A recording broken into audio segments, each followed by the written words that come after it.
Welcome to episode 11 of the movie Lighthouse, shining a light through the fog of film. My name's James. I'm Laurie. And I'm Wyndham. How are we?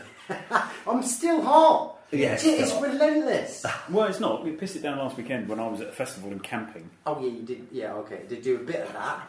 You weren't at Festival then? That was cancelled, wasn't that was it? when everyone got blown away. No, I was at Port Eliot Festival down in the lovely Cornwall. Now, is it a festival or is it just like a summer fair? Because they call them festivals nowadays, don't they? It is a festival, yeah. Right. Who was headlining? Nobody that you would have heard of. No, so it is a festival, but it's a literary festival first. Oh. And then it's music, Well, food, I and read wellbeing. books. Why wouldn't I have heard of the headliner? It's a very quiet festival. Well, it's not. They tend to read the books out loud. It's not Glastonbury. No, it's discussions around literature and around publishing and around. But they usually read a bit, don't they? They do read a bit, yeah. And it's quite interesting because writers, by their very profession, are good at putting ideas on paper. You'd hope. But they're not necessarily the best at reading out loud or indeed talking about their books, I found. Quite stilted, quite uncomfortable in that kind of... Because it's a solitary pursuit. Mm. But I suppose you could say that for any art form, really. Apart from acting. Oh yeah, they love talking about Or themselves. singing. Yeah. I agree. But it's just that forum of let's get some writers in to talk about. And actually, they had writers interviewing each other about their books. So then you've got writers who only really want to talk about their own book being forced to ask questions of another writer who really doesn't want to talk about the other person. It was quite interesting. It was good, Nice. but it was good. It was entertaining. And we saw David Lewis was there with his wife, whose name I can't remember. She played Mrs. Lewis. Polly in Peaky Blinders. She's brilliant, absolutely brilliant. That's really annoying. But yeah, it was very good. Sorry, sidetrack. I think you mentioned there was a band there playing the soundtrack to Blade Runner. Is that right? They're playing What? music with Blade Runner. Oh, is that Was somewhere this a else? dream? Okay, I was dreaming again. It's fine. It's another one of my Blade Runner dreams. All right, so we haven't got any mail again.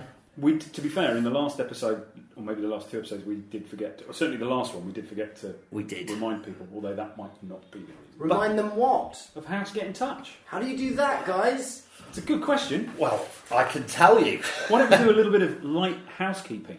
Yeah. Well, they could email us, Wyndham, Brilliant. at themovielighthouse@gmail.com. Fantastic. And Well, what if I was on Facebook or something like that? Laurie? There's like a Facebook page called @the Movie Lighthouse. Brilliant. And I think there's also a Twitter feed, isn't there? Isn't it? Yes, at Movie Lighthouse. Brilliant.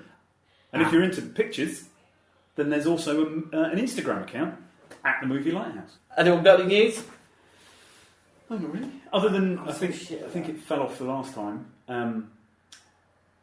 Potentially a new RoboCop movie coming. Yes. This time directed by Sharlto Copley, who did District 9 and such things Yes. like that. South African guy. I feel very cautiously optimistic. I like his style. Yeah. But We the shall last see. one was awful. Yeah, So it was. we shall see. But it's the sequel that was written at the time. That the first one came out in '97, but there was a writer's strike and it all got shelved, and somebody else was brought in. Frank Miller, Frank who Miller was did brought in to Dark Knight Returns, write which is a something. profoundly brilliant book. He did Batman Year One, profoundly brilliant. But then he did RoboCop 2, which has got some really cool stuff about it. Stuff that's not as cool, but I quite like RoboCop 2. And then you got RoboCop 3 as well that he also did, and it's like, oh... That's when they said we need to sell some toys. Yeah. So is it a sequel? The original... It is the sequel script, yes, from the original film, and it's supposed to happen immediately after the end of RoboCop 1, Great. the first RoboCop. Because I prefer that than reboots. I think that was Yeah. the problem with Ghostbusters, really. Yeah, well, and we're very protective of films from that era. Yes. Which evidently your feelings about Critters last time versus mine, which I came to recently, I think explains we're kind of like, no, fuck with my heritage type stuff. Yeah. But yeah, that was it for me. So yeah, I was quite interested because you said that actually in our last recording, but something strange happened. There was like a vortex for the last half of the show, and we had to go back in time and then put stuff in. And it's a big apology actually. So there was some sound qualities. Yeah, I wasn't going to mention it. Okay, yeah. But anyway, I'll move on. Hoping that I'll nobody move realised. on. I do have a bit of news. So Dread, yeah. Came out probably a good 5 years ago now, something like that, probably even more. But that really surprised me. It's absolutely brilliant. Dredd, wonderful. If you haven't seen it, if you're a fan of RoboCop, that kind of stuff, if you obviously like the character Dredd as well, and all the fans of Dredd have said, this is freaking great. This is the one with Sylvester Stallone, right? No. Piss. The fuck? Anyway, really, really, really great film. And I heard a rumour that we've been pushing for ages and ages. I think I've even sent my vote in that we want the second film, but I think... Sorry, who did you send your vote into? There's when you get these vote pages or whatever. Right. Please make Dredd 2. We need just one more vote. Action for change. And then you log on. Yeah. My one more vote didn't work. So, we're not going to get Dredd 2 at the moment, but it looks like we may well get 2 seasons. 2 seasons have already been written, apparently, on Netflix or Amazon or whatever it may be. We might have a series. Is that with the dude playing Dredd? With the dude playing Dredd, and it's going to be completely linked to that film as well. Brilliant. Sounds good. Yeah, so that should be cool. I've got some news. Disney announced the other day that they are making a new series of the Clone Wars. Ooh, are they? They certainly in are. what manner? Well, just as in another series continuing from the last series. I actually had wondered whether we would get through an episode of the movie like that without talking about Star Wars. Yeah, we won't talk but too no, much it's about fine. It's news. It's in the news. It's fine. Yeah, won't talk too much. Yeah. Oh, no, that's good. That makes me happy. So I thought it won't might. get too excited, but that's interesting to hear. You are rubbing your legs though. I am rubbing my legs. But it makes the jeans look good. The more I perv, the better the jean goes. All right, let's do In the Beam. Okay, who wants to go first? I'll go first. Okay. I'm not going to go into massive detail again, but a film that I've seen quite a few times. First of all, I quickly want to say, just quickly, you guys not too long ago put Mother in the Beam. Is that right? I did. James did, yeah. You've seen it as well, though, haven't you? No. Oh, you haven't? No. Holy shit! Did you like it? I didn't see right at the beginning, but basically I picked it up at the point where Ed Harris and what's her face? Michelle Pfeiffer had turned up, and it's like, what the hell? And it was just going on. It was like a dream, like that way you dream, and you 1 minute you're focused on that, but then this is happening, and that's happening, and then it's like, whoa! It just turns into this crazy spiral of nutsness. It is literally like a dream of anxiety, really. But then you get to and then I obviously kind of got into the idea of actually where it's coming from. And I could be completely wrong, but essentially it's kind of about an idea, an artist, a poet, or painter, filmmaker, whatever it is. They come up with this idea that means something, a meaningful idea, and how that grows, populates, infects people, that they get caught up, fanatic, that turns into something strange, weird and odd, violence, war, end of the world, birth, blah, and exploding, all from one idea, something that just comes from nowhere, from nothing, a little lump of perfection, or a little lump of an idea where it just blows up. Wow, really, really, really great. My wife found it very annoying. She got to this point where it just gets more. It has and more divided nuts. people, I think. Please stop. But it's a good film, and weirdly an easy watch, and then just gets faster and faster and faster and harder and harder and harder. So that was good. So that's a good one in the beam. I'll be very quick for my one. The Draftsman's Contract is a Peter Greenaway film. Basically, what's it called? The Draftsman's Contract. Oh. All right. Could be, well, it is. It's an 80s, maybe early 90s. It was made, but really, you've got this draftsman. So he basically lays down the groundwork for a painter to come along and paint. Really, so very architectural kind of sort of drawer. Yeah. He's employed to come to this stately home back in sort of like Louis XV kind of period. Like the Renaissance. Yeah. That's where's the setting of it. Very luxurious, very opulent. And he basically has to take 8 different scenes of the house from different angles. And as he's doing that, he's unknowingly recording a murder being unfolded. You know, like basically the setup. What, he's painting a murder? No, he's basically like the ladder to the window. Yes. Why is that? That's what I mean. He's painting the setup, the crime scene. Yeah, the setup of this murder that happens, and he gets brought into that, and it's really, really great. It's very theatrical, very, very Peter Greenaway. Amazing soundtrack by who's the guy that Greenaway always uses? Newman. I probably got the name wrong, but yeah. Anyway, Draftsman's Contract is a fantastic romp. Okay. Yeah, really good. Sounds good. Great. When? I don't actually have an In the Bean this month. Still not got Still a TV. How did you No, manage still that? not got a TV. Oh, right, okay. But the end is nigh. There's light at the end of the tunnel. So for episode 12, I will be fully boring you with all sorts of stuff. But I don't have one this month, I'm afraid. Okay, cool. Well, James, come Well, on. I've been deliberating because I've got two, but I'm not going to say both of them. Well, you can mention one. No, I'm not going to do it because that's not the rules. So I am going to talk about Houdini, which I watched the other day, which I think is probably made. I don't know the date of the film, but it's the 60s. Oh. So Tony Curtis and Janet Leigh star as Mr. and Mrs. Houdini. Right. Yeah. Very traditional. It looks like an old Hollywood musical, but without the music. But what an interesting man.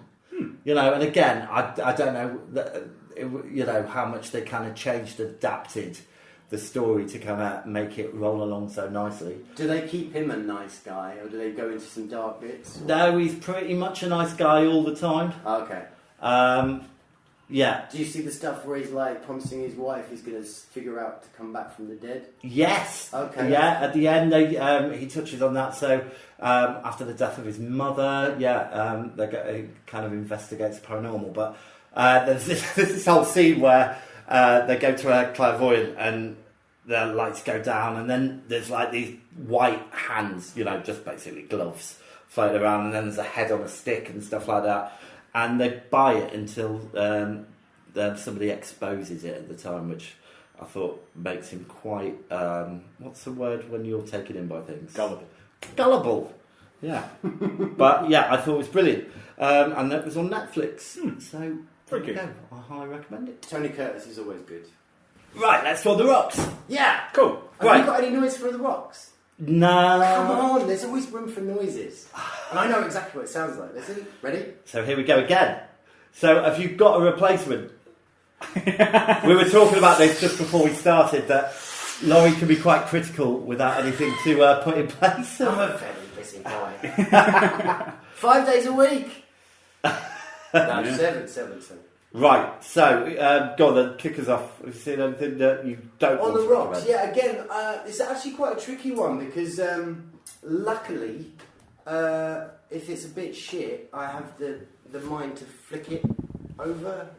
So I haven't watched that much shit. Huh. And I suppose that's the idea of rocking stuff, isn't it? I went down and got the Crusades immediately off the fucking rocks, by the way. Let it go. It's right here. See? Undamaged. So the Crusades, last Crusade goes just up there. And you fucking leave it alone. Alright? It's water damaged, I'm afraid. It's not.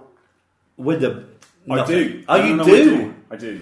Why do you do this to You've yourself? got time for bad TV. Yeah, I Do think it for you, people. bad TV. I don't know why, but I watched The Cult of Chucky. Oh, yes. Well done. I've That's seen quite it. a new one, isn't it? Yeah, I think so. Yeah. Yeah, it's. So I remember Chucky coming out when it came out. I was mid-teens, I suppose. Yeah. Yeah. Really enjoyed it. It's like Garbage Pail Kid, the way you really Exactly. kind of wanted it to go. Yeah. And then I've probably dipped in and out of them since, but not for a long time. And then this was on. I thought, okay, I'll have a quick watch. It's rubbish, absolute rubbish. Yeah. Yeah, it's just poke. He's so in this one he's learned how to instill his spirit into other. Oh, that's it. Other There's loads of Chucky them dogs. wandering around, isn't But also, you then find out actually I can just do it to any bipedal creatures, so he Right. can just take over people. So he ends up. It's just shit. Don't bother. Okay. Well, I think there's going to be a reboot of the whole franchise. Oh well, I can't wait for that. Yeah, but I'm not sure if he and the guy because it's not about Chucky, but because the director, he's directed all of them, hasn't he? Or I something? think so. Yeah, it might be somebody else's. I think Right. it's time to give somebody else a chance. Really. Yeah, that makes sense. Yeah, I didn't think it was very good at all. Right, well, mine is kind of controversial Not again. because My jeans are I still put it on the soaked. rocks, but I don't know if it really justifies it, and I wanted to get your opinions because I'm sure you've seen it. Okay, go So on. it is the prequel to The Thing. Holy no, I haven't seen it. No, You I haven't haven't seen either. it? No. No. Neither of you. No. What's it I'm called? sure you were criticising it the other day. I don't just criticise. Criticise. No, not me. Ah, okay. You haven't seen it? No, I haven't. All right. What's it called? The Thing, I think.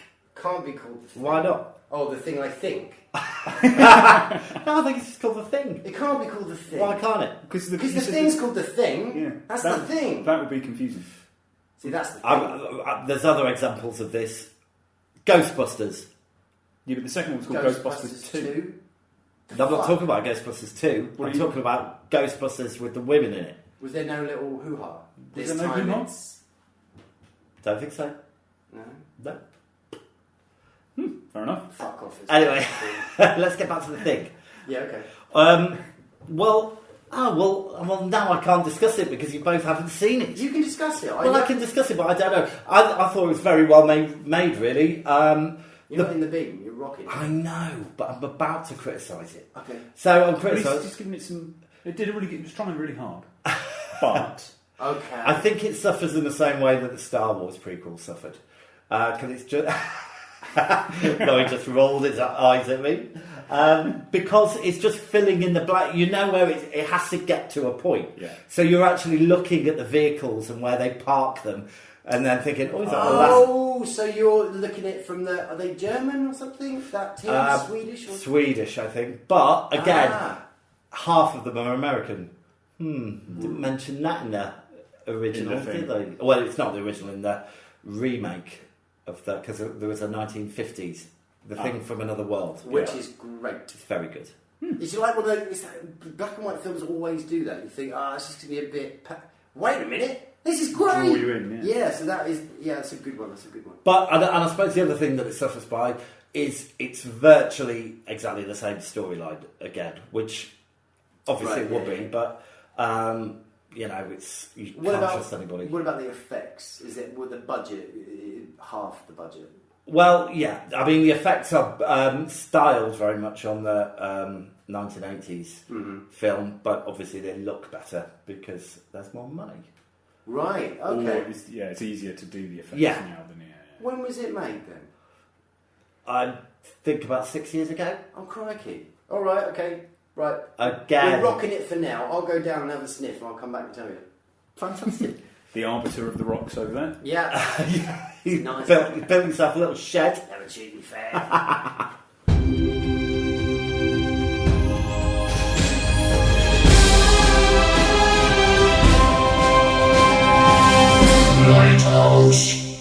Wonderful. All right, so this month we chose Animal Magic. So I am going to give And you... you both took this quite literally, I thought, because you didn't Google. You both went straight to your brains. Yeah. Did we You get think of better the- at it? Of the topics of films that we cover, you Yeah. went naturalistic. Yes, Which we is- did. I mean, Yes. that's not a criticism. It's just. It's I quite- decided not to curveball that shit because I'm pretty good at that. And I just Yeah, went, yeah. fuck it, I'm going straight down the animal route. However, I am kicking myself a little bit. Yeah, me too. I wish I'd thought about it a bit more because I think Yeah. I'd Go like on. to have done Tusk. Tusk, Right. good call. And that's not literal animal magic, is it? That's not like blatantly obvious animal magic. Well, it's about an animal, isn't it? Well, yeah, okay. I was thinking Beastmaster, Yeah. All that kind of Yeah, stuff. you see, I think Could have been we the- rushed it, really. Any of the, Lady Hawk. yeah, but anything with old Ray Harryhausen, all those kind of classics. Oh no, fuck that. No, that's not animals. They're great. Could It be. looks great, and he's a wonderful artist. but- What's a griffin or something like It's that? not an animal. What is it? It's a magical creature. You said animal magic. Oh, yeah. Yeah, okay, fair enough. Anyway, we are where we are. Give us some facts about animals. Okay, I will. All right, so I am going to give you... Let's see what I've got. All right, so I'm going to talk. I've got some facts about. Oh, hold on a minute. Can we do this bit again? Because these aren't very good. I haven't actually read any of these facts. I'm going to say, give us some facts about animals, James. I don't think I've got any. Hold on. I've got this right. Okay. Give us some facts about animals, James. I'll give you some facts. I have got the top 5 grossing films which include animals. Okay, so Kong. we've got. Well, Kong was in that list, but I removed it because I didn't think it was a real animal. Okay, fine. That's what we're doing. Homeward Bound. Mind you, this doesn't stand up to my argument actually. Babe. Oh, yeah. okay. Jaws. Yes. Old Yeller. Right. Oh, that's a bastard film. That was back in the days when Disney would be constantly kicking you in the nuts. Yeah. And then other things like Watership Down. There was Yeah. a thing of our generation where they're just like, kick the kids in the nuts. I think that was it for kids, though, wasn't it? It was like, why should we sugarcoat the world for you, little bastards? Yeah. Yeah. And has that been a good thing? I don't know. Yeah. Well, we're all still here, aren't we? I Well, watched- Very cynical. Yeah, I yeah, watched Watership yeah. Down, and I was really excited about E.T. Loads of hype. E.T. came along. Fucker dies, turns into a white dog Boom. shit. Yeah. I got so annoyed at that point. I stamped on my X-Wing, my beloved. I was like, why do you keep doing this to me? I'm a kid. Stop it. And then he came back, but I was really grumpy. Because you had a broken X-Men. Yeah. Numped my bloody X-Wing. Oh dear. Yeah. Anyway, sorry. Is Howard the Duck on there too? I'm afraid he didn't make the grade, though. I quite like that film. I It's a wanna bit see weird that that film he again. hooks up with the woman at the end, though, isn't it? That's Yes. not weird. That's Howard the frickin' cigar-smoking duck. Okay. And the only other one was Black Beauty, which I thought warranted the list. I did have loads of other information about various famous animals which have appeared in movies. So let me just see if I can. So there was an animal called Bart the Bear. He appeared in a number of films, such as Zookeeper, 2011. We bought a zoo. He was in Game of Thrones. Who else have we got? There was that very famous bear, Gentle Ben. Yes, we got General. I think I had the TV section. I don't know when that went. Yeah. We also had Rin Tin Tin, another so loads of famous dogs. Lassie, obviously. Shep. And Little Miss Obo, Benji. it's not very, to Zack be and honest, the Alien Prince. it's not very Done. interesting, really. Done. And then I've got some stuff about animal cruelty through the films, but Just to keep it light. So this is what happens when you don't sugarcoat childhoods. because what was I watching the other day?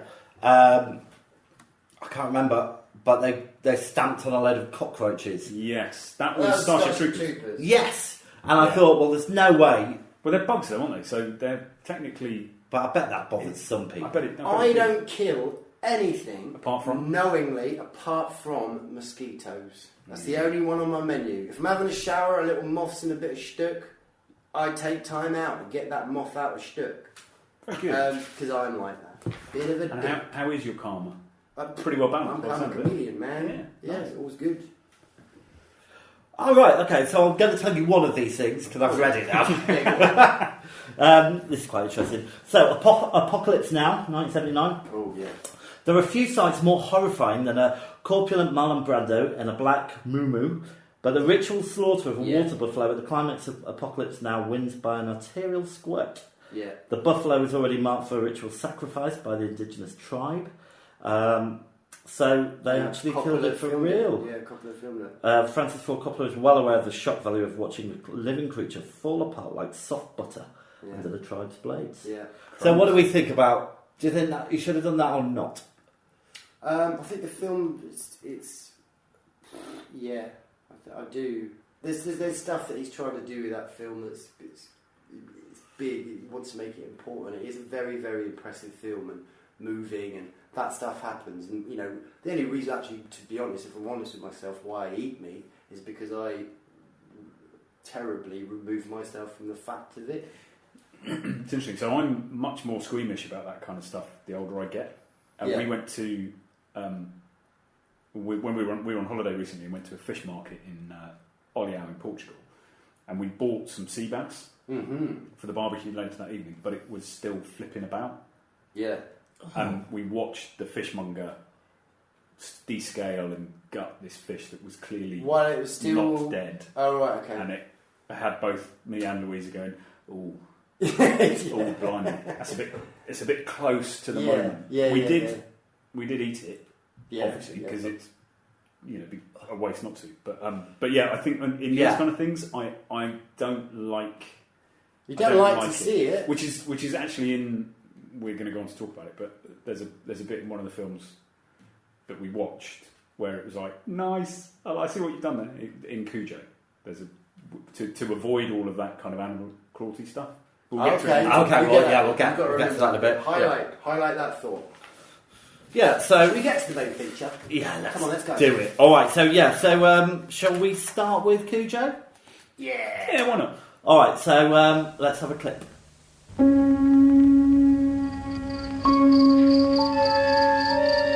Nothing that lives in the imagination is more frightening than the terror that lives in Castle Rock, Maine.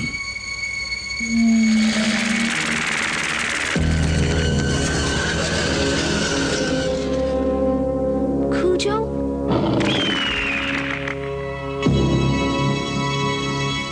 Cujo. Can he get us in here? Okay, so I'm going to give you some facts. It was released in 1983. Director Louis Teague. He also directed Alligator, Cat's Eye, Julian Arm. That was your other. Cat's eyes, that's Cat's right, eyes, yeah, right, that was I my think. other vote for Animal Magic. There you go. But you said it wasn't an animal. The So apparently I did do a curveball. screenplay is done by Don Carlos Dunaway and Barbara Turner, using the pen name Lauren Currier. Box office, it made 21 million domestically. Oh, good. Fourth highest grossing horror film of 1983, just behind, can you guess what any of the others? 1983, horror. Was that Poltergeist around then? Ooh, no. Oh. Amityville. Jaws 3D, Psycho Oh, right, 2, okay, Twilight Zone the movie. Oh, okay. So there we go. And notable actors, so we had Dee Wallace as Donna Trenton. Yes, Dee Wallace. Do we know Dee Wallace?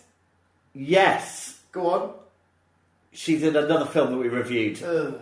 She's in Critters. She's the mum That's the in one. Critters. She's the mum in E.T. Yes. She's a very good in mum. Alligator 2. She's not quite an alligator. Ah. She's in The Howling.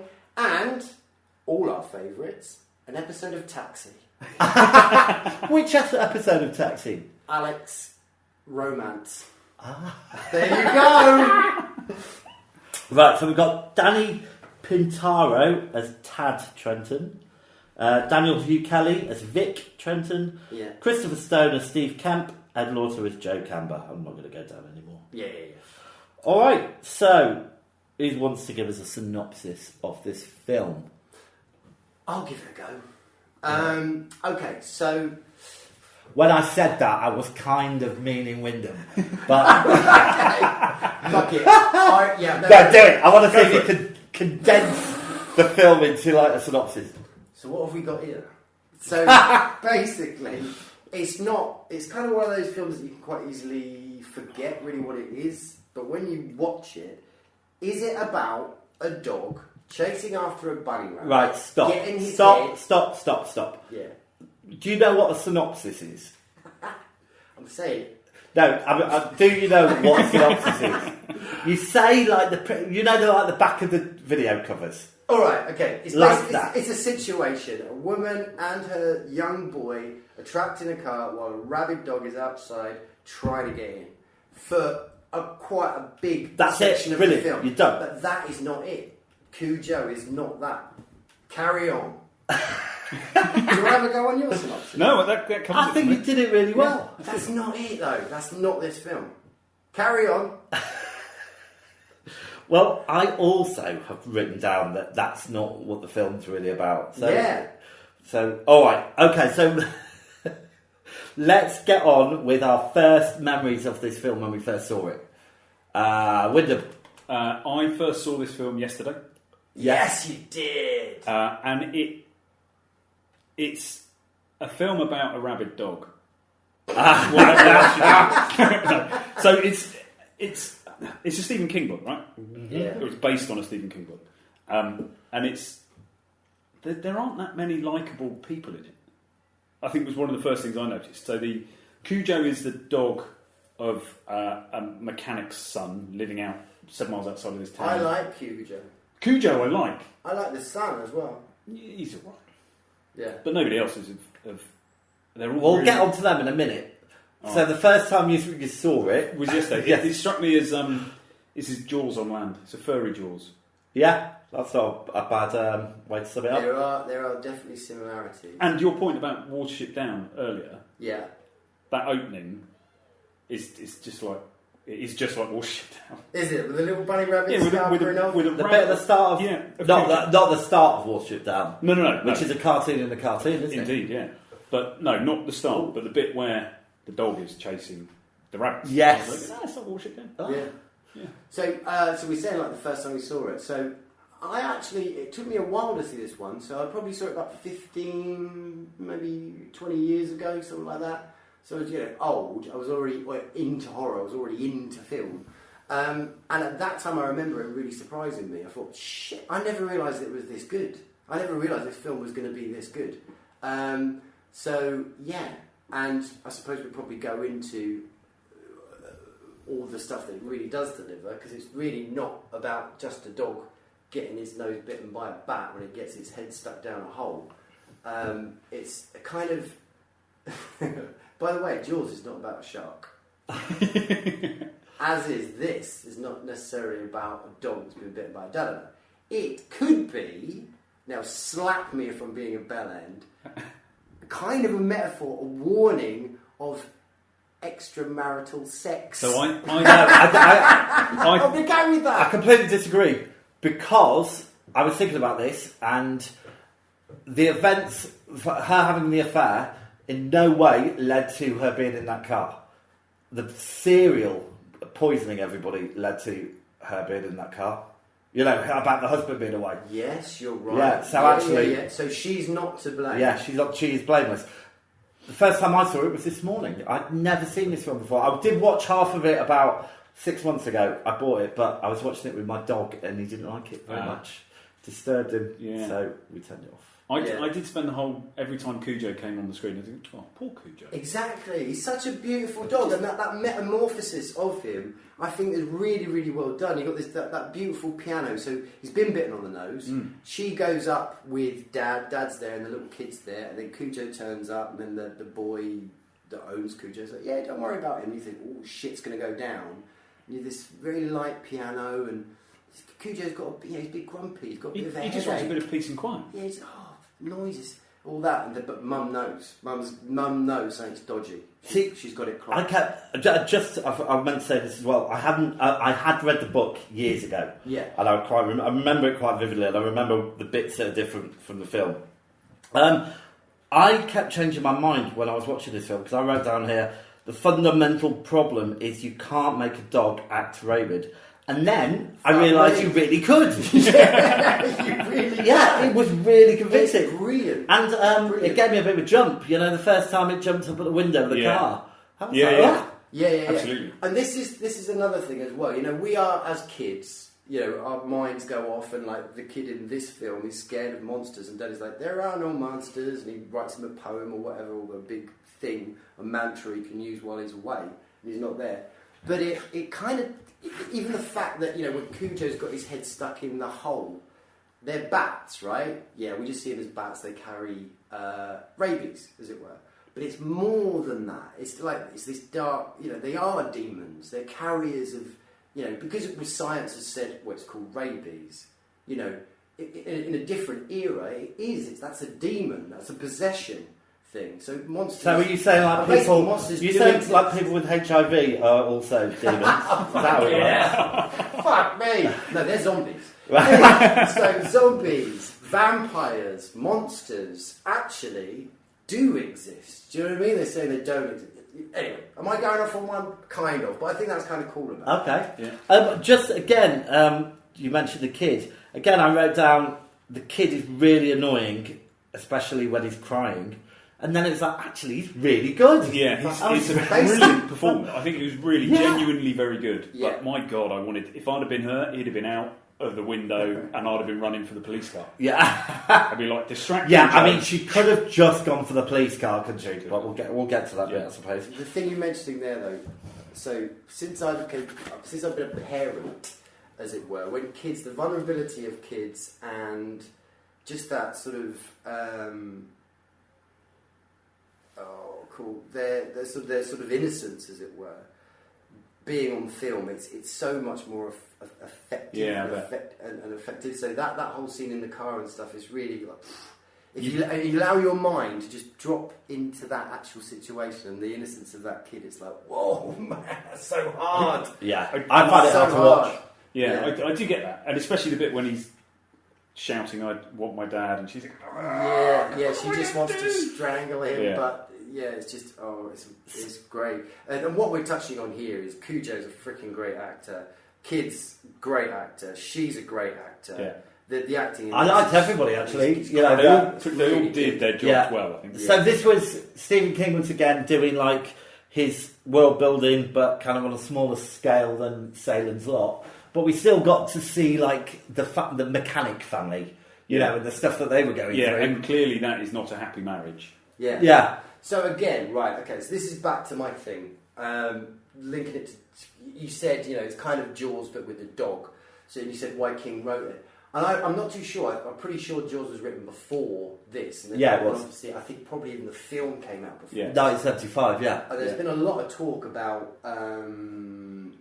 sort of Jaws being that cautionary tale. Well, Jaws is mentioned in Cujo. Yeah, it is. There's two references. Oh, is there? Two, I got one. The kid does a Jaws impression. Yes, What was the other one? and let me just refer to my notes. Keep talking about But this is it. This feels like, to me, it is kind of King's, that cautionary tale. And you say it's not about the mum, you say it's about the serial. I personally disagree. I think it is her, and you know, it's that kind of don't be a bastard because shit. But maybe on a very sort of superficial level, that karma, maybe back to karma, maybe. But the family, like you say, the garage family, as it were, he's a bastard to his wife. Yeah. He's a proper. Oh, when she won the shithead. lottery, and he was like, Exactly. yeah, whatever. Yeah. And then his mate, who basically reminds me of Pemberton from League of Gentlemen. He's kind of like Yeah. balding, Yeah. hoarder But and disgusting slob. disgusting slob. So you know him and his mate. like he's got a rubbish tip just outside Yeah. his yeah, house. What's so that you know about? him and his mate are unloving bastards. Have they strayed away? Well, Probably. they talk about. They were talking about shagging. They're talking about lining up some hookers and going and Yeah. getting drunk and. So who gets fucked up first? Yeah, By Cujo. that's- yeah, Fat yeah. guy. Yeah. Second guy gets fucked up. Dad. Yeah. Guy. Third person is the mum. He's after the mum. So it is. It's this kind of don't be. Oh, is that why you're saying the moral piece about the mother? Yeah. It's like this karma. Don't be shagging around, bruvs. Well, I disagree because I don't think it has that. There's no link in it. does There there? is no need. And- It's not literal, but this is. But what he does is create a world of all these interesting things going on, which don't really have anything to do with the plot. Yeah. Well, so her affair with the town stud Steve. Jesus, there's thin pickings in that town. He's the stud. And you know, we haven't spoken about this for a number of episodes because we've watched films that don't get rapey. But Oh yes, yeah, Oh. I wrote that down. awful individual. Yeah, but that scene was to I show that he was completely an awful understand individual. it. And I understand it, but Yeah. it's just those moments where you just go, "Oh, somebody stab him." Yeah, and that I think that's where the Stephen King films work. He doesn't get any comeuppance, so your moral tale doesn't stand up to that.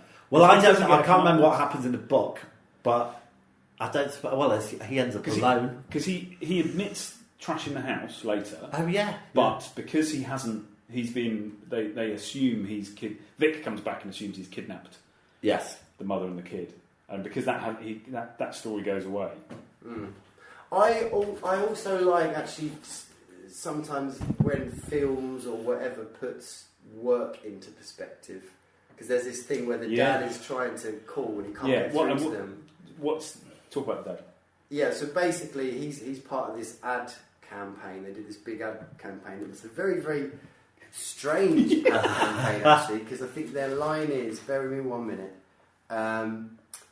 Nothing wrong here. Nothing wrong here after he's taken a spoonful. About So I was cereal. thinking their angle is, like the medieval king food testers. Is that their angle? Because that's what they would do, wouldn't they? The king would get his food and they'll try and go, no, nothing wrong here. Or just make sure they don't fall over. Or just don't die. Yeah. So that's kind of what this guy's doing. So anyway, this massive ad campaign goes tits up because actually the cereal is making kids piss pink and puke pink. So he has to go off this really important He's really thing. invested in the professor as well, isn't it? He's really invested in that the guy. character they have saying nothing wrong here, Well, that probably paid for his house. and his Jaguar. Yes. But he's neither is there, Cosmo. Sorry. he's there and he can't get in touch with his family. Yes. He gets to that point. And this is after he's found out she's had an affair. Yeah, but he gets to that point, it's like, fuck work. And Yeah. we all, I'm pretty sure us guys, we spend so much time in work, and then it's just that, I don't know, that little reminder that fuck work. I like to see it in films, I agree. context. Yeah, because the reason was he had discovered she was having an affair, she had ended the affair, and she had told her husband, I've ended the affair, and then he gets called away to a board meeting at the time this ad campaign's going wrong. Yeah. And so as he leaves the house, she's going, I can't take it back. And he says, neither can I don't know what I'm going to do. So that's the kind of, is he going away, and when he can't get in touch with them, the question is he thinking she's still having the affair, or is he concerned there's something wrong? Yeah. And after 2 days, that wins out. So the balance of what he's going to do kind of tips into the, well, they're my family, I love them, I'm going to go back and find out what's going on. So over half of this film is the setup, basically. Yeah. You know, you've got the ad campaign thing, you've got the affair bit going on. Yeah. I mean, she doesn't. It's only when she gets trapped in the car. Which is a really simple scenario. It's a really simple situation, isn't it? Mm-hmm. But fantastic. Every little You detail. would think there'd be an opportunity over the course of 3 days for her to get away. Yeah. But there wasn't. Did you watch the film? There freaking wasn't, man. When Cujo goes and sat on the bonnet. Yeah. When she woke up and turned around, and Cujo was saying, so when I was a kid, I was scared of dogs. It's only relatively recent, last 2 or 3 years, that I've got over my own fear of dogs. If I'd seen this film when I was younger, it would take me longer. Holy shit! Oh my god, no way. But it's a great situation. You know, you're just stuck in a car. It's contained. They're running out of water. A tiny little bit of water left. It's getting hotter and hotter. Yeah. The dog's out there. You know, at one point he has a massive attack. He manages to get in the car. Yeah. I remember in the book they go to great ends about how much food they've got. Like they've got like half a bar of chocolate or something, and It's great. you know, and that picking their way through that. And there's a massive change at the end as well. Oh, from the book. Yeah, you know, you don't get that thing that happens in the kitchen. Right. So, but I don't think they'd have been able to not do that. We're allowed some spoilers though, right? Yes. All right then. The Yeah. bit in the kitchen's fine. It worked. Fine. It's great. Yeah. Well, No, you're talking about Cujo coming back. No, I'm talking about the kid dying. The kid surviving. I think the kid dies in the book. Oh, fuck. Right. Fucking hell. Yeah, which is kind of similar to if you've seen The Mist, which is a slightly unhappy ending. Fucking it's hardcore. If you've ever got a ball in your bag about hardcore endings, that's the freaking one. But I must say actually, there's really nothing I don't like about this film. Literally right. Oh, I do. What about the music? It was very intrusive. I mean, I could hear it all the time, and you're supposed to not really notice the music. And like Cujo had his own theme tune every time he appeared. They'd be playing that. So I thought that was weak. What's wrong with a dog theme tune? What about the makeup, special effects?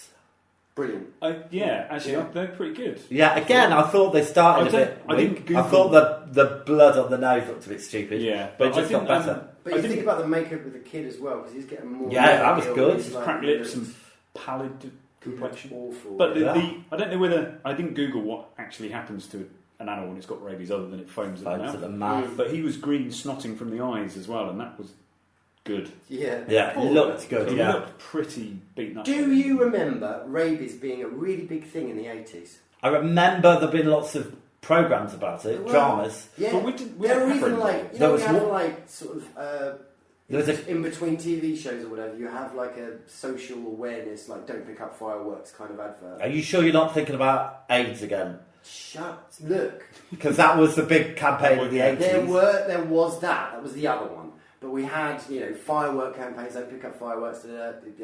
click, safe and click, put your seatbelt on, Don't drink Yeah. and drive. Yeah. and rabies. We Are had you sure? Because we've rabies. never had rabies in this country. I know, but Or we haven't done it for years. there was an advert campaign, and I remember being on All right, holiday if there's an in ad the campaign, then we'll hear it now. See, I told you there wasn't. 80s. What did you just hear? What did you just hear right there? So apparently, rabies was eliminated from domestic animals in the US and UK during the middle of the last century. So that There was a film I remember seeing in the What did you 80s. just hear? The film I remember seeing in the 80s, and it was about a farmer and his son, and the farmer thought that he got rabies, so he made his son chain him up in the barn and said, "No, I'm going to go crazy now. So whatever I say, I'm going to get obsessed with water. Don't let me out." And then he said, "The dam's going to burst. The dam's going to burst." But the son wouldn't let him out. And then at the end of the film, he got out, and it was like a massive thunderstorm, and he came raging towards the house, and the dam had burst, and he saved his son. So there you go. Wow. That was all just there. One more thing that was big in the 80s. Affairs. No? I don't know. Well, I don't know. I thought it'd be going for a while. I remember being a kid and everything seemed to just be about... Well, it was Dallas, Freaking Guinness, all that kind of affairs. stuff. What was everybody's favourite camera shot? The bit where, so Cujo managed to get in, he smashed one of the windows, she manages to get him out, shuts the door again, and then it's just hysteria. The camera Yeah. starts Right, spinning. that's the one, the Yeah. spin. Yeah. So it's... The I don't kid's know. wigging out, Yeah. she's wigging out. So Well, she's been bitten, so she's passing out. That Oh, must yeah, have that's been a right. remote control camera. It could well be on a pole that's been greased and And who's spinning it then? the spinny guy who's above him, Who's- he's spinning it Right, so he's being suspended from a wire. from his ankles. Yeah, I thought that was pretty good. Right up to the end scene though, it's great. And the end is really subtle, well, more for what it could be, where she just walks out with the kid, dad sees her and goes up to her and takes the kid, and it's free frame. Yeah, well, that's for the alimony, isn't it? He just wants a child. Oh, right. Doesn't care about her anymore. Yeah. So there we are. Anything we didn't like? I didn't like that little rubbish dump outside the man's house. I thought it was poor sanitary.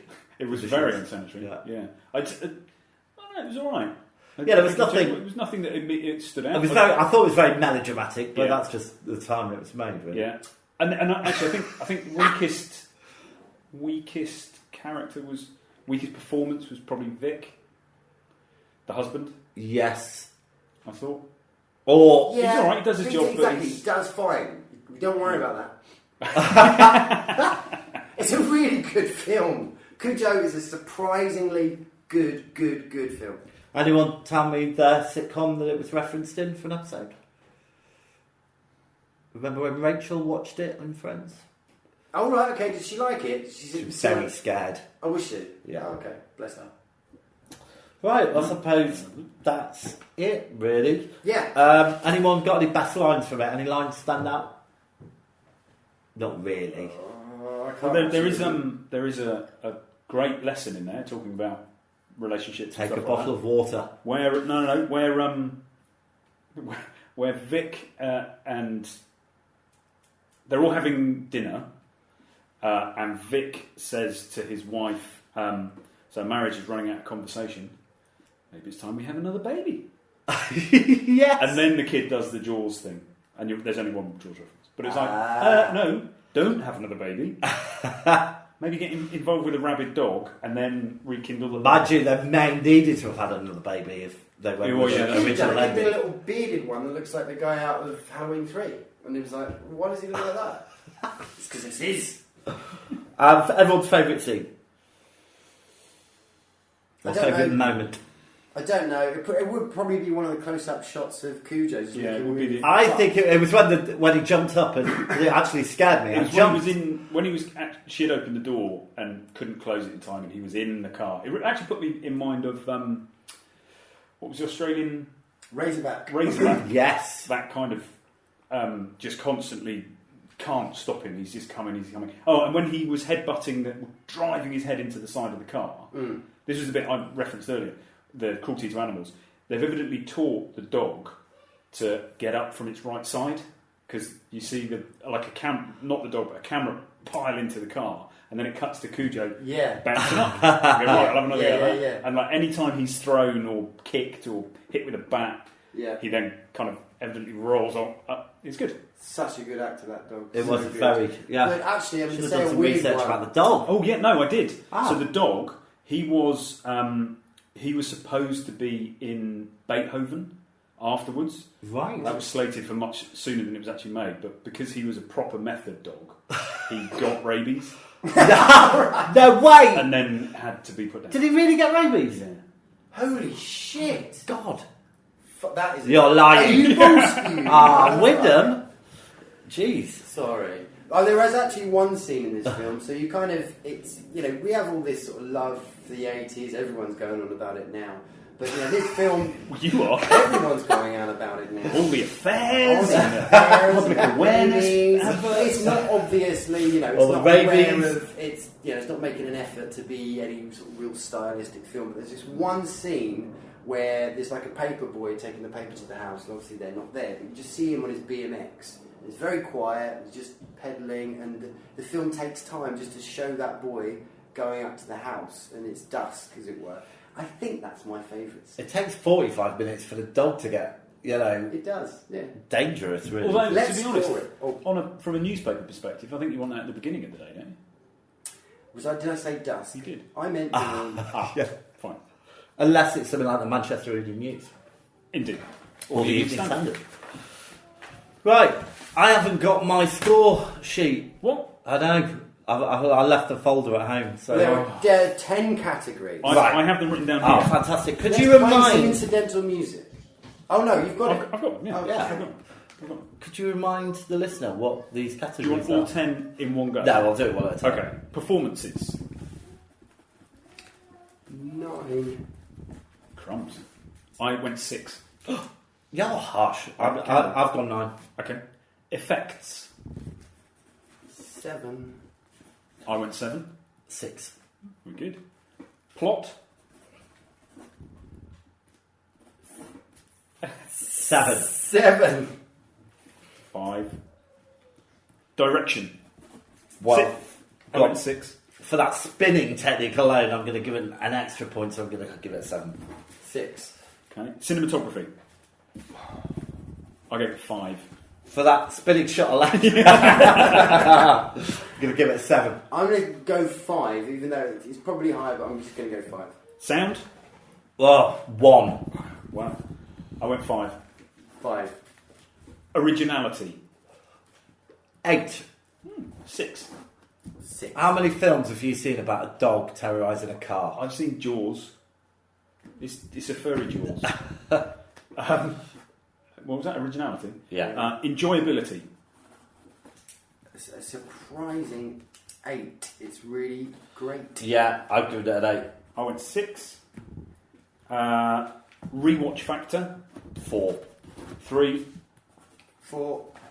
And life changer. 3. 3. 0 for me. He said smugly. Yeah. It's not changed my life at all. But it would have had I watched it when I was younger. There you go. Right. Yes, exactly. It would have done. It'd still be. So my score, while the maths is done elsewhere, is 49. My score is 60. Very good. 63.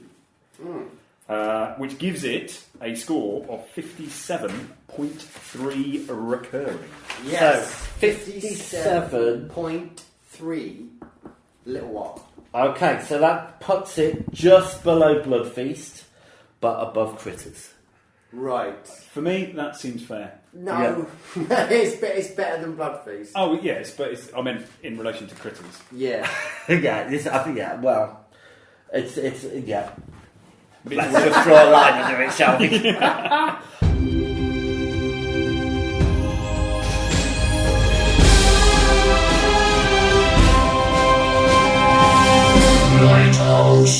Right, so we're back, and we are doing probably the most famous film that we've done so far. Definitely. Yeah. Yeah. Easy, hands down. Hands down. Which is Jaws.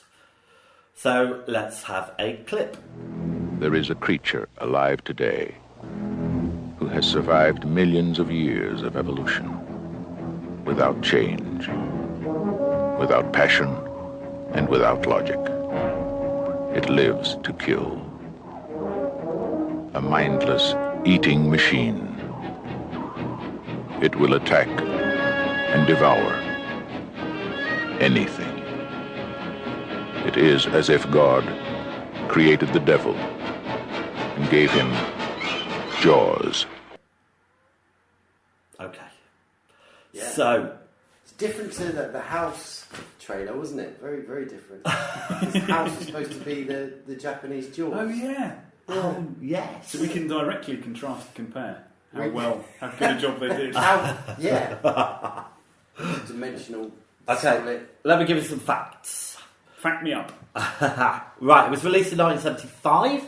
Director was, of course, Steven Spielberg. Screenplay by Peter Benchley. It was a box office hit, you'll be surprised to know. It opened with a 7 million weekend and recouped its production costs in 2 weeks. Just 78 days it overtook The Godfather as the highest grossing film at the North American box office. And it ultimately brought in 123 million in rentals. Ooh, fantastic. Well done, Stephen. He was 27 years of age when he did this. Wow. 27. And it was a nightmare. It was a Yeah, nightmare apparently to really make. difficult, wasn't it? Yeah. Notable actors, Roy Scheider. I thought it was Schneider. I always say Schneider. I love Schneider. You know when people say to you, who would you? And I must admit, I haven't gone in full detail. I'm not getting proper like Cornetto and Rose with him. But it's Schneider. Oh, Really? My answer is Roy Well, Schneider. he's done some belters. He was in. Do you remember Blue Thunder? Yeah, hell yeah. Helicopter. He can count 30 seconds or 60 seconds, yeah. bang on like Yeah. no He was other. brilliant. I'm quite good at doing that, you know. Sometimes I think, oh, my alarm's going to go off, and it goes off. Wow.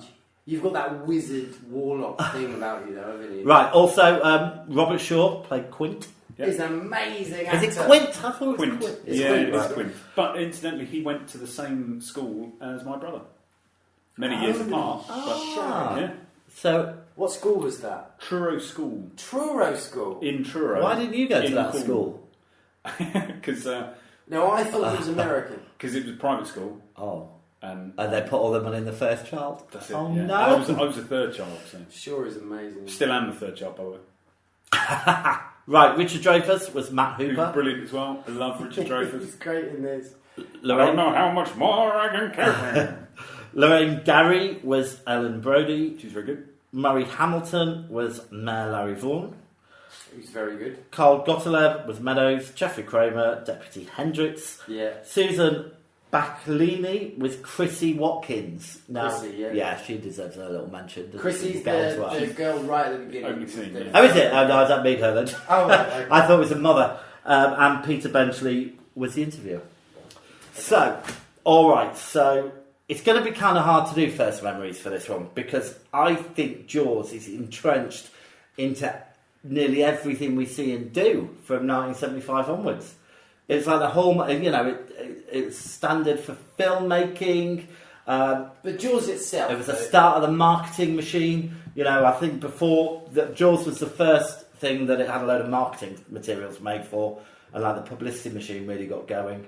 It was the first sort of event, summer blockbuster. wasn't Yes. it? It's like that kind of, everyone's going to go and see this film. That's Yeah. the first time you ever. And then quickly after it, obviously Star Wars, that's the one. That's the one about merchandise. Yeah, but this kind of set it off, That I think. event blockbuster, yeah. Saying that, my memory is that my parents had the book, and I remember vividly reading the first chapter, which What was is the front cover of the book at the time? it's a woman swimming and the shark going So it vertically. was that image, yeah. Yeah. Yeah. And it was the prologue or whatever it was the first scene where the woman gets Having a party on the beach. Yeah. Goes to swim. Yeah. It's a bloody And I great remember it opening. really scaring me just reading that first Yeah. chapter. I didn't read anymore.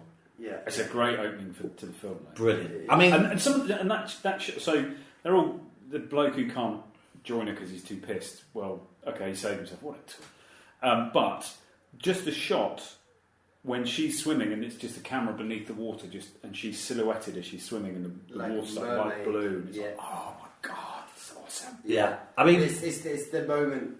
Oh, well, I'm going to go back to my first memories of this, but what you're saying about this scene. So it's all beautiful. You know, the summer's there, the kids are gorgeous, it's wonderful.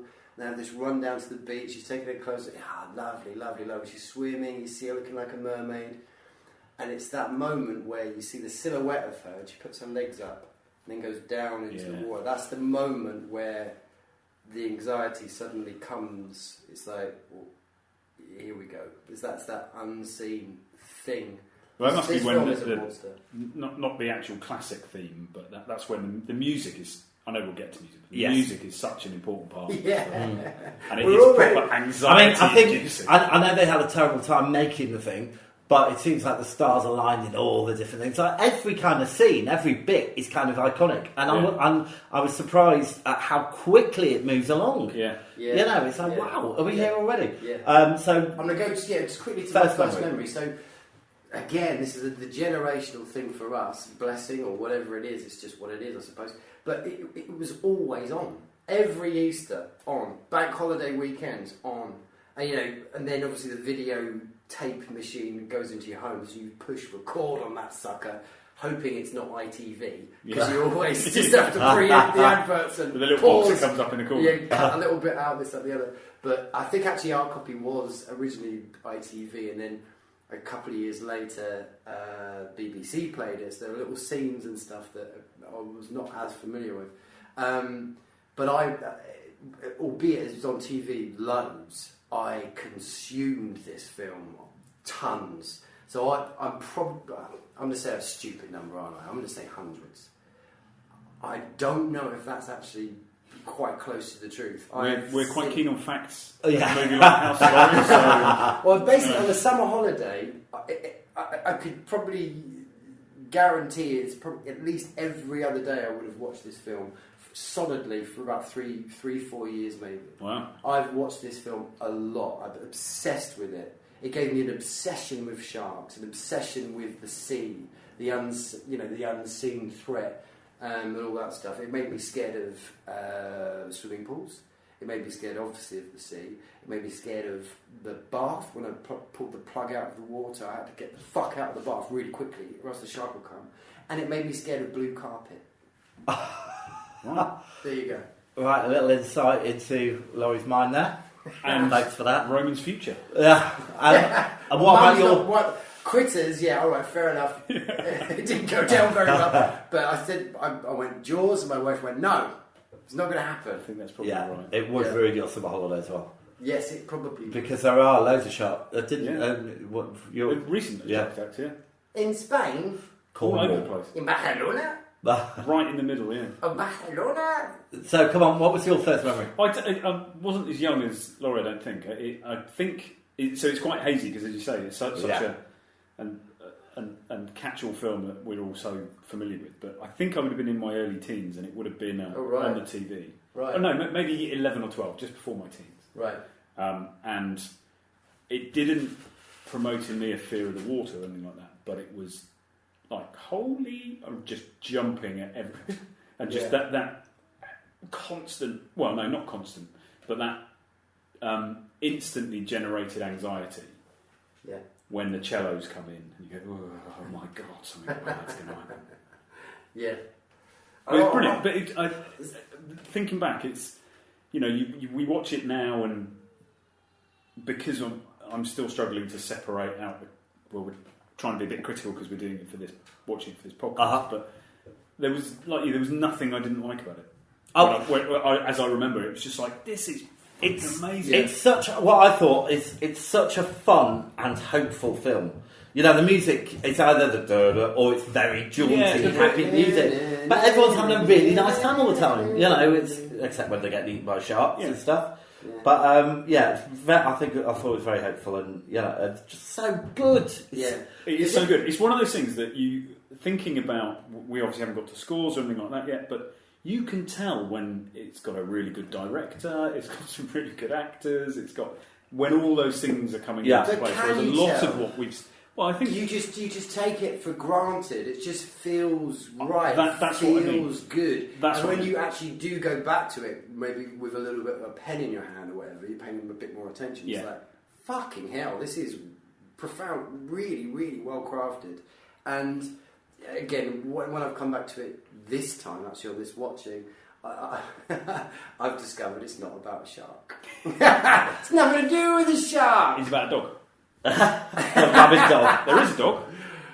But I'm just going to flip back as well, just very quickly again. Apologies, but you said you saw it when you was 11. I think I was around 6, 7 when I first saw this film, and I actually do remember the first time I saw it because I remember finishing seeing it and going out and playing with my mates out in the front of the house, and it'd been on TV, and we were all just talking about it, and I was changed. I was completely.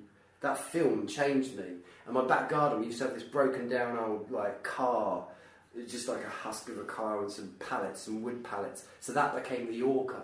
So we'd be playing Jaws all the I'd be demanding all my mates were playing Jaws with me for hours and hours and hours and hours. Just an absolute obsession, and then fell into sharks and all that stuff that were in my dreams. And yeah, it's wonderful, wonderful, profound horror. And yet, from a certain perspective, it's a shame I could never go into the sea and stuff like that. I'm a good swimmer. I swam fine, but when everyone else left the swimming pool, I'm the fuck out.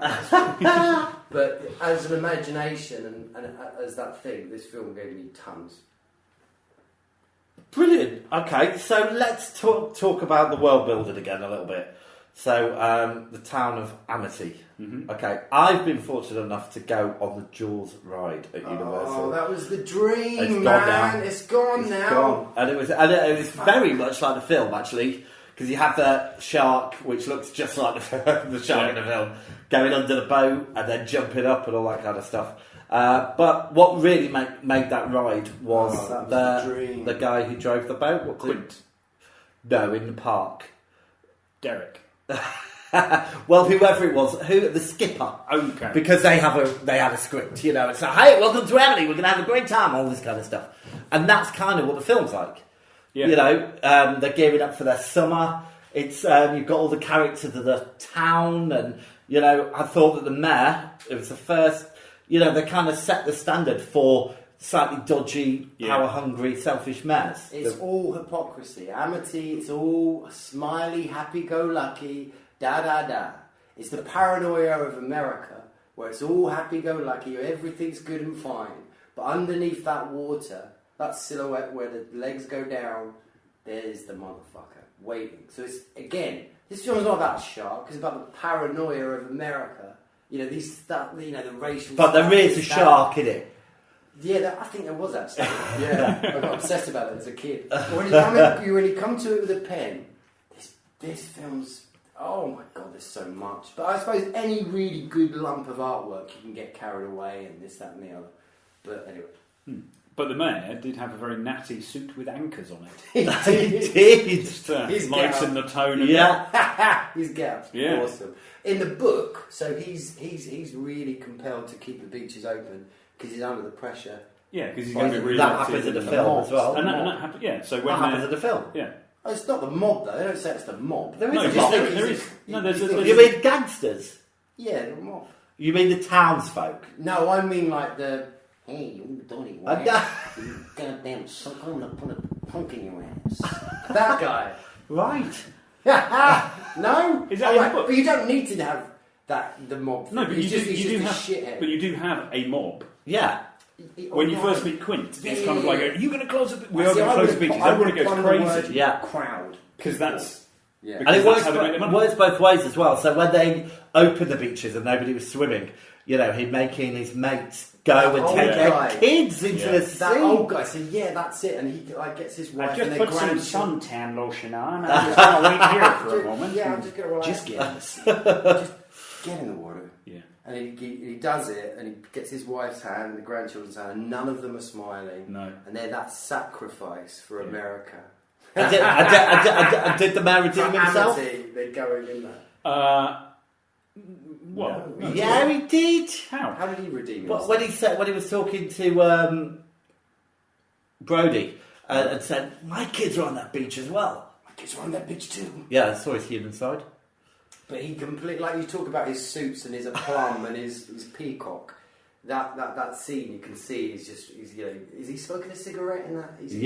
In hospital as well. He's like, oh yeah, and that's when Brody gets him to sign that thing. But he's like, I was just trying to do what was best for the town. Yeah. So let's get on to Quint, shall we? Quint. The Yep. Pied Piper, I thought, of Amityville. Amity, I should say. why the Pied Piper? Because he's there when the townsfolk all have their problem. Indeed. A pest. They don't want him to help. Yeah, he offers them a price, and they kind of. Well, I know in the Pied Piper they kind of changed the deal, but I thought it was very Pied Piper-esque. I've always tried to do that with a blackboard, and I literally get this. Nothing. Absolutely nothing. How does he do You need that? longer nails, I think. That was my mouth. He's brilliant.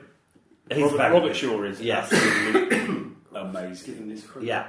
He's brilliant. And the bit where obviously he's this cantankerous sea captain and has no truck with young people in their 30s. Yeah. With Hooper with all his gizmos and doodads and all that kind of stuff. Got absolutely no time for any of that rubbish.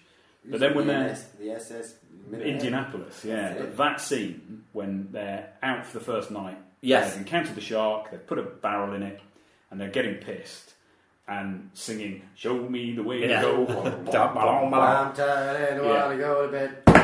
Yeah, so that, and then he goes on. They're comparing scars, and he talks about this tattoo he's had removed, and it's the USS Indianapolis, and he tells that story. Mm-hmm.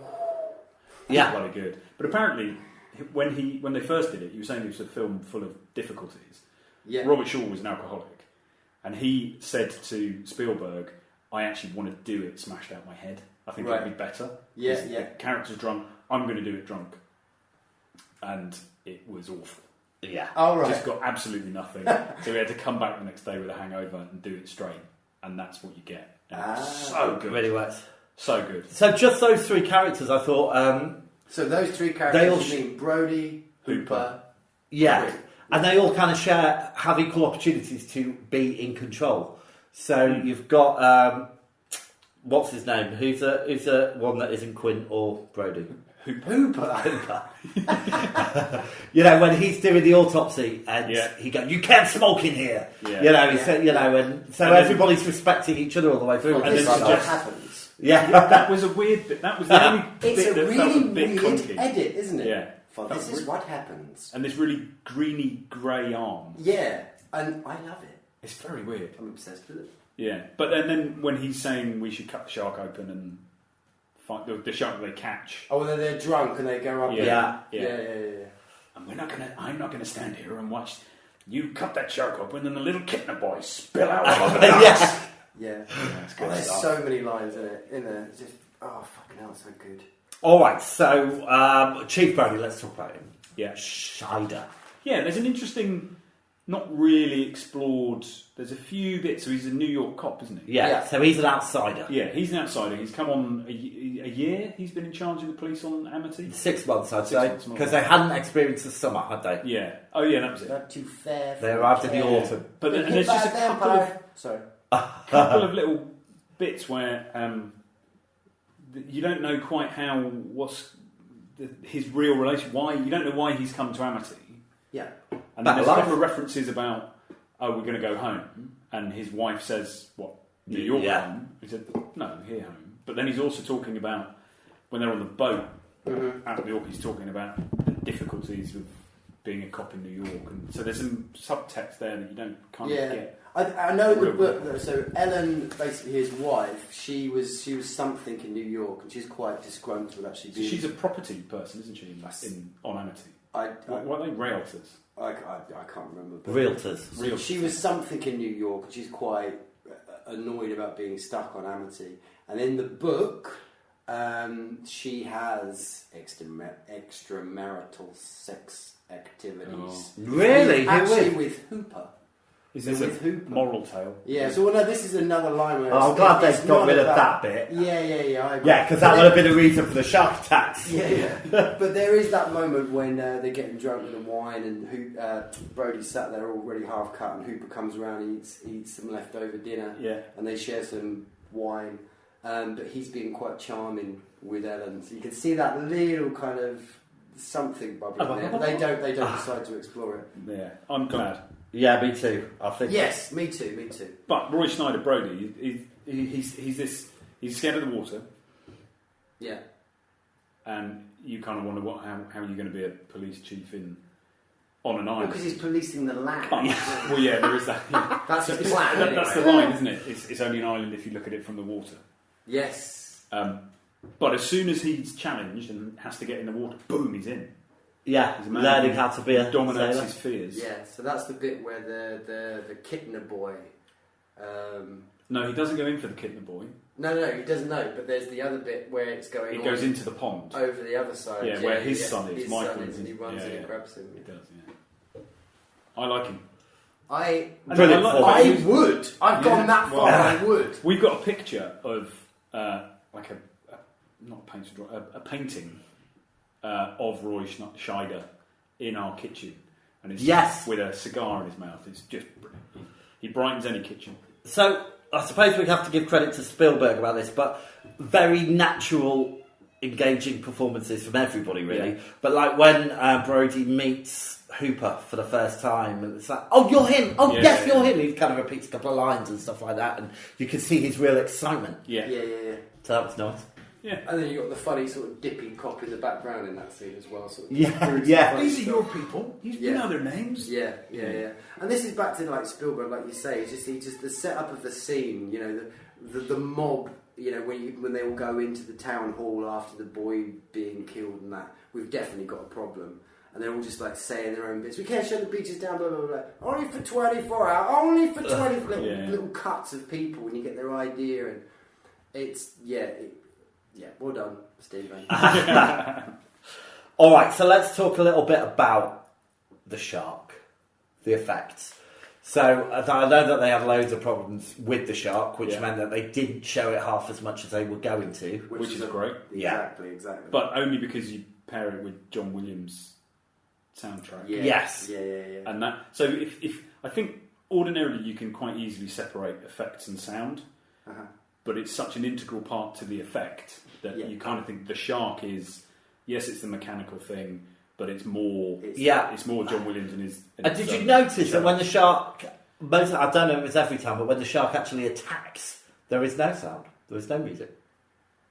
I did not notice that. There's a couple of they do allow themselves to that, but yeah, you're right. It is quite sort of stark. You hear the water, you hear the sound of what that act would be. You're right. Yeah, I did quite like the only bit that was a bit not jarring is the wrong word because it isn't, but you've got the anxiety-driven, portentous, all that kind of stuff, which is such a great motif.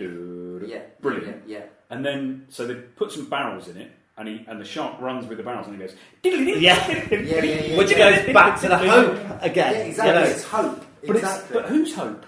They're trying to pull up. I know what it is. They're trying to drag it out of the water. That sort of fear, this unforeseen threat is going to try to pull it out. So that's why it's done. But that music is kids running in a field with no fears. It's like that. It's just super happy. But what it did do was it lifted.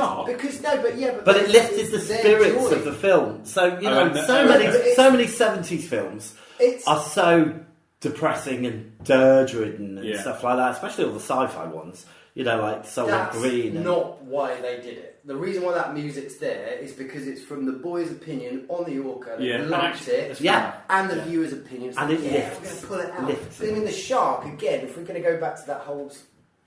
that metaphor, the unseen, this paranoia, this thing that we just keep under the carpet. Every time it comes closer to the surface to kill or whatever, it threats, it's that threat, that shark risking itself to be seen, to be caught. And these barrels that we're lumping into it, this air that we're lumping into it, we're putting it closer to the surface. So that music is perfectly placed literally for that. That's just it's just that hope, exactly like you say. But with regards to the dating, that motif. So normally, not normally, but a lot of the time when musicians they come to approach a subject or whatever, there's like a thing where like beans means Heinz, or Quincy. All right, hold on a minute. Why is he going? Yeah. But this with I think Jaws. he's pulling out the fact there's just 2 notes. Yeah, but you can't go Jaws. Doesn't work, does it? You don't have to put the words into everything, though. I tried it out. It doesn't work. But Stravinsky, there's Stravinsky. Superman. They did that on purpose. Anyway, go on. What's the point? Superman. Exactly, it works. But with Jaws, it's a Stravinsky thing that I've noticed. I can't remember actually what the composition is, but this is a thing that they lifted from that. I think. All right. Yeah, I'll stop it now. Right, but I think we agree it's good, right? Yeah. So what do we think of the effect of the shark then? Do you know what? I remember having read and seen all those interviews about, this is really problematic, it doesn't look very good. I don't think it looks that bad. It doesn't look that bad. The shots towards the end are when it's eating its way down the ropes to get to the orca and eat Quint. Yeah. Okay, that is a bit. Come on. But it's its own thing, isn't it? The shadow of it under the water looks really good. Yeah. I wonder there's a shot where you're right above the orca actually and it swims underneath. Yeah. Is that what you did? Yeah, that's exactly what I said. Absolutely gorgeous. No, I think you said a shadow. The shadow of it under the water. No. It's from the top, looking down on the boat. No, what? You actually see the shark swimming underneath. Well, how would you see the shark's shadow? Where would the shadow of a shark be? That would be underneath. Yeah. Right? So that's what I meant. Oh, it's all getting a bit fractious. Come on, yeah, it's too hot. Yeah, don't it's too hot. It's very hot. I should have my shorts. I should do my 3rd episode. But I thought so it is about the shark, but it's not just the shark. The effect once Quint has been eaten, yes, and the shark comes back and comes through the side of the orca where Brody's trying to find stuff to kill it. Yeah. And it's just got lumps of Quint in its teeth. Yes. Yeah. That's nice. That's very good. Nice. Yeah, that's good. I think when it's quick shots on the shark. I mean, thankfully Quint's like overacting. I would imagine was getting eaten. I suppose. Yeah. Was kind of detracted from the shark a little bit, but again, it's 50 years old, nearly. 45, 40 years old. Yeah, but that is that thing. I mean, I personally, I think it even adds more to it that the shark doesn't actually really look like a shark. It looks like Jaws, like that. The bit when he jumps out of the back of the boat, it is a bit wonky, and it's its thing. It's this. It's its own kind of thing. But those other 2 bits where, when the shark goes into the pond and the guy with the smallest rowing boat in the world gets tipped over and he gets his leg bitten off and his leg drops to the ground. Ooh, it's all getting good. Yeah. And then when they've cut open the shark that they've caught and they've decided, okay, we're going to go and find the shark tonight, and they come across Ben Harper's boat. And bit where Hooper goes into the water and he's just taking the tooth out of the hull and that head comes through with an eye missing. Yeah. When I first saw this, that shit me right up. Yeah. It's still good. It's a great scene. And you can understand why he then loses his... and drops the tooth. Yeah. In the book, he doesn't drop the tooth, apparently. So, memorable scenes. Wow. Right, for me, it's got to be the mother losing her son. Where she slaps Brody. Alex. Where she slaps Brody. No, when she's... her whole bit, really. Yeah, she's brilliant. And that's the thing I remember when I first saw it, how that stayed with me, how she couldn't find her son and all that kind of stuff. And the costume was brilliant as well. Yeah. The big floppy hat and the swim gear and stuff. But she was fantastic. It was not a bad performance in this whole film. And then when she's back on they've caught a shark, and she walks towards Brody and says, "You knew that? I just found out you knew that somebody had been killed by, and you did nothing." Mm-hmm. Slaps him, walks away, and then the mayor said, "Oh no, she's wrong." And it says a lot about Brody. And he goes, "No, she's not." Yeah. He turns around and walks away. And it's like, like you, bro. Yeah. So that's mine. That's very good, Laurie. It's actually probably that scene above the orca looking down, seeing the shark swimming underneath it. That's the truth. And the one that sits with me is that face coming out of the hull, because that's the one Yes. that strikes me from when I first would have seen it. Yeah. But just from the perspective of the shots in this, I love the shots where Quint is at the end of the pulpit. Yeah. You know so that first barrel, and Hooper he says, "Tie me off, Hooper," and he goes and gets the little electronic radio transmitter. Yeah. And so by the time he's tied the barrel off, Quint can't put it in the shark's head. He puts it next to his dorsal fin. Yeah. And he just turns around, Hooper! rests his gun across that pulpit, and the sun's setting behind him, and it's just this amazing shadow of him. You can just tell he's sat there going, "You." It's brilliant. And did you?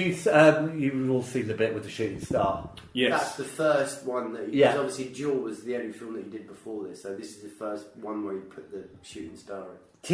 I didn't think he put that one in. No, I that thought was that was real. a real one. That was real. That was probably That happened Oh wow, that's wonderful. But Yeah. so every film after that, Yeah. he always put because the he had shooting such star in. success. Yeah. That's wonderful. I like cheddaries. You know cheddaries? They're like little sort of Mini cheddars. Yeah, mini cheddars, those kind of things. I Right. think the normal standard size one's called a cheddary. Right. But yeah, even mini cheddars. I eat them in a particular way, and that's Quint's way. Right. Yeah. I always find do him Quint and kill him every Christmas when I get my Quint on. All right. I did a So similar thing with Dirty Harry with hot dogs. Just wait until the cavalry arrives. as you know, it spawned 3 sequels. Yes. Jaws 2, which was that the one that was Brody again. That was with the It's two electricity. sons. Yes. They Yeah, go yeah. off onto the boats for That's a one. trip. Yeah. Well, Jaws for an 3D was the one set in the water theme park, Yeah. Yeah. and then obviously Jaws: The With Michael Revenge, Which had at least 2 different endings. which we know about. Yes, 2 different versions of the film because I saw it recently, and I was very excited to watch the bit where they're flying in the aeroplane to Jamaica. Is it Bahamas. Yeah. Oh, yeah, Bahamas? yeah. And the shots of the shark also heading that way. It just that had been removed. Yeah. I've not seen Jaws 4. Oh, it's brilliant in a Why, terrible it is, way. No, it's not in a terrible way. So it comes It back to is the family. So really you have terrible. Ellen, you have the original Ellen, Yeah. you have a photograph of Brody on the wall. Brody's passed away. No expense spared. all his cigarette smoking. But it's more connected to kind of, like Jaws 1, Jaws 2. It's a terrible, terrible film. But we're not going to review it now because we have got to move on. Okay. So we're going to score it. All right. Performances. 9. 10. On the wrong page. 9. Effects. 7. 8. 8. Plot. 9. 7. Now I've come to it with a pen, it's... Oh my goodness me. I'm going to go 8. What was that? 9. But that's not why I said that. Was that plot? I forgot what. Wyndham, can you read them out? Because I can't read my right. Yep. So that was plot. Yeah. Great. Direction. 10. Shit. 9. I've gone 9. In what way did he not exceed your expectations? Is that dodgy cut? For this is what happens. Yeah. Oh, okay. Yeah. Cinematography. 9. 9. There's no point in me marking it down, is there? I'm 8. Rewatch. Why are you marking it I down? don't know. You've said how much this film has affected you. Yeah. And you've watched it hundreds of times. You are How can that possibly no, you not are get a tactically voting, which is not All on. right, I'm going from the gut now, kids. Come on. Otherwise, you're going to be suspended from the vote. All right, okay. Sound. 10. 10. Fuck, 9. Originality. 8. 8. 8. Enjoyability. 10. Oh, 8. 9. Life changing. Yeah, I've got to be... Yeah, okay. 9. It's 10. And mine's I 6. saved my 10 for that. You've got to give it 10. I've given it 6 Yeah. for life changing. Because my wife was very similar to you insofar as terrified of water. So Yeah. for Terrifies to a bit over egg in the pudding. Is she obsessed with the film though, or was it just literally she just got terrified by it? Just got scared by it. And Okay. so holidays meant we didn't get to pedalo as much as we might. All right, totals. I've got 81. I've got 82, I think. Oh. Which is 163 so far. Oh, hold on, I'm missing one. Mine's 89. Rewatch factor, is that one? Yeah? Yeah, we've had that. We did that. I didn't mark that one. So I'll give that an 8. So wait a minute, there is actually one missing, yeah. 89. Have you all got 10 scores? No, which is why I've added one. I had 9, so we've added 1. Yeah. Sorry. So we did effects, didn't we? I'll be doing it again from next month. Thanks. I think that would be best. Trying. So then what's the turns total out- score? 89. 89. Laurie, total score? 96. Fuck it. Bloody hell. 82 equals a grand total of 267. Jesus. I think we know we might have a new leader. I think we might. With a movie lighthouse score of 89. 89. Turns out Jaws is a good film. And that's what I meant earlier. When I was, 27 years old. My goodness. And there is this thing as well that they say if you have a really hard shoot, if it's really, really problematic, Texas Chainsaw Massacre. it's a sign that you've probably got something in the bag. Yeah, Wizard of Oz. They were both difficult, weren't they? but this is what I meant. Well, it was for that munchkin that was swinging at the back of the set. Right, shall we... because we've been talking for ages. Let's get on with it. Let's get on with it. All right, so yeah, So I haven't got the ball fire. bags. So we have got a new random element, which Wyndham you're gonna. It is a random. It's because it's number my generator. choice, isn't it? This So one. on the lighthouse, there's a thing. Yeah, a digital random number generated for 1 month only. Okay, so let's crank that gear. And that's going to be associated with a year. Okay, all right, so whatever number we get Is the year that we're going to do because we haven't done a year for ages. What if it's 19? Well, it's not because it's going to be from numbers from 19. 20 onwards. No, 30 onwards. I have Well, you got the number. I have randomly generated a number. Right. You cranked it already. I've cranked it. What's the number? The number is 81. 81. Dirty dog. Right. So we'll have a little break and then you can tell me your choices. Fantastic.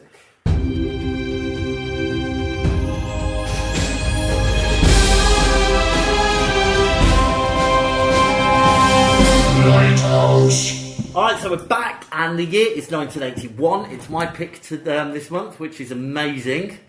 You deserve it. Yeah. You've been really good. Ah, great. So, Laurie, let's have your first choice. My first one is... Just say one film. It's the obvious one. When I looked at it, but then I suppose alphabetically as well, it does pop up quite quickly. It's fucking awesome. The American Werewolf in London. Ah, okay, great. Alright, Wim.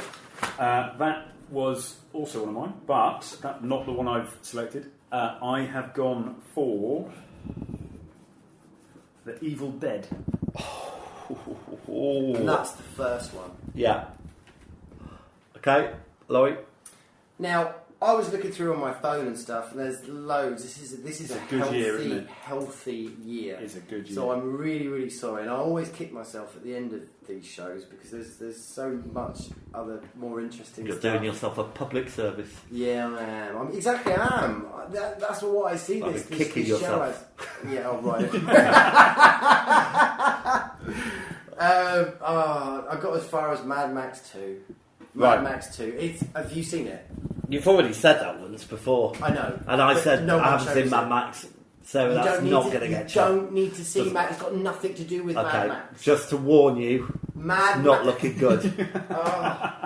Honestly, Wyndham. James, it will blow your mind. My second one is influenced by one of our favourite actors from Starship Troopers, Scanners. Oh, Cronenberg. right. Right, it's definitely not Mad Max 2. I'm sorry. That's the only one that's slightly left of field. The rest are... Okay, it's gonna be American Werewolf in London and Scanners. Ooh, There nice. we are. Nay bad. Yeah. Nay bad. So we'll see you next time for 1981. Make sure you're wearing your... What was around in 1981? Chaps. Power suits. Lederhosen. All of that sort of Who knows? stuff. Spooky dokies. You can't wear spooky dokies, can you? Tiger tokens. Can you wear tiger tokens? I have no idea. Okay. Right, see you later. Oh, cheers. Dungarees. Bye.